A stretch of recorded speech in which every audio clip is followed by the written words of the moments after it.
تو حضور نے مشاہدات فرمائے، ان میں سے ایک دو کا ذکر کر کے ختم کرتا ہوں۔ شب معراج آقا انعامدار صلی اللہ علیہ وسلم نے دیکھا کہ کچھ لوگ ہیں، ان کی زبانیں لوہے کے ساتھ اور آگ کی کینچیوں کے ساتھ کاٹی جا رہی ہیں۔ کچھ لوگوں کو دیکھا کہ ان کی زبانیں لوہے کے ساتھ اور آگ کی کینچیوں کے ساتھ کاٹی جا رہی ہیں۔ تاجدار انبیاء جبریل امین سے پوچھتے ہیں کہ اے جبرائیل، یہ کون لوگ ہیں، یہ بدبخت کون ہے جن کی زبانوں کو کاٹا جا رہا ہے؟ تو اس پر جبریل امین عرض کرتے ہیں یا رسول اللہ، یہ آپ کی امت کے فتنہ پرور خطیب ہے۔ کون لوگ ہیں؟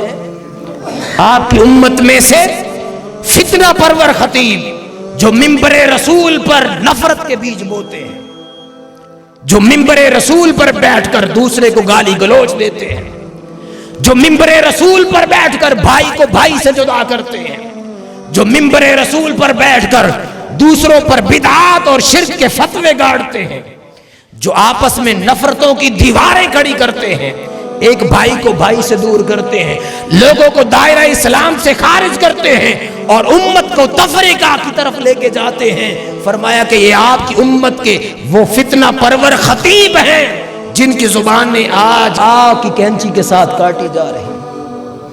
اور پھر حضور دیکھتے ہیں پتھروں کے ساتھ بعض لوگوں کے سر کچلے جا رہے ہیں، پتھر لگتا ہے ان کے سر کچل دیے جاتے ہیں، اس کے بعد صحیح سلامت ہو جاتے ہیں، پھر سروں کو کچلا جاتا ہے، پھر صحیح سلامت ہو جاتے ہیں۔ حضور پوچھتے ہیں کہ جبرائیل، یہ کون لوگ ہیں جن کے سروں کو پتھروں کے ساتھ آج کچلا جا رہا ہے؟ عرض کی یا رسول اللہ، آپ کی امت کے وہ لوگ ہیں جن پر نماز بوجھ تھی، جن پر نماز بوجھ تھی۔ یا رسول اللہ، وہ نماز میں غفلت کرتے تھے، نماز سے کوتاہی برتتے تھے، ان کے اوپر نماز بھاری تھی، نماز کے قریب نہیں جاتے تھے۔ آج ان کو عذاب یہ ہو رہا ہے کہ ان کو سروں کو پتھروں کے ساتھ کچلا جا رہا ہے۔ ایسے تو نہیں کہ حضور نے فرمایا کہ نماز مومن کی معراج ہے اور سجدہ عروج کا مخزن ہوتا ہے۔ سجدہ کس کا مخزن ہے؟ مخزن کہتے ہیں خزانہ۔ ادھر آپ کی جبین اللہ کی بارگاہ میں جھکتی ہے، ادھر اللہ پاک آپ کو عروج عطا فرما دیتا ہے۔ فرمایا کہ میں نے معراج کی شب دیکھا کہ بعض لوگوں کے سروں کو پتھروں کے ساتھ کچلا جا رہا ہے۔ وہ کون لوگ تھے؟ جن پر نمازیں بھاری تھی۔ اور پھر آپ فرماتے ہیں کہ میں نے دیکھا کہ بعض لوگ ہیں جو اللہ کی انوار و تجلیات کے اندر ہیں۔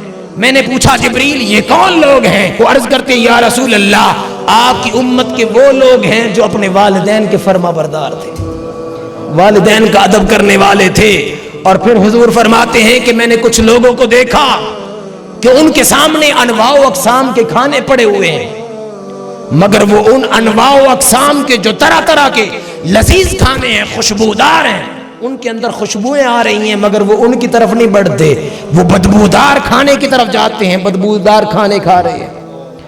جبریل امین سے آقا پوچھتے ہیں کہ جبریل، یہ کون لوگ ہیں جو بدبودار کھانے کی طرف جاتے ہیں، اچھا کھانا تناول نہیں کر رہے؟ اس پر جبریل امین عرض کرتے ہیں یا رسول اللہ، آپ کی امت میں سے یہ وہ لوگ ہیں جو اپنی پاکیزہ عورتوں کو چھوڑ کر دوسری عورتوں کی طرف مائل ہوتے تھے،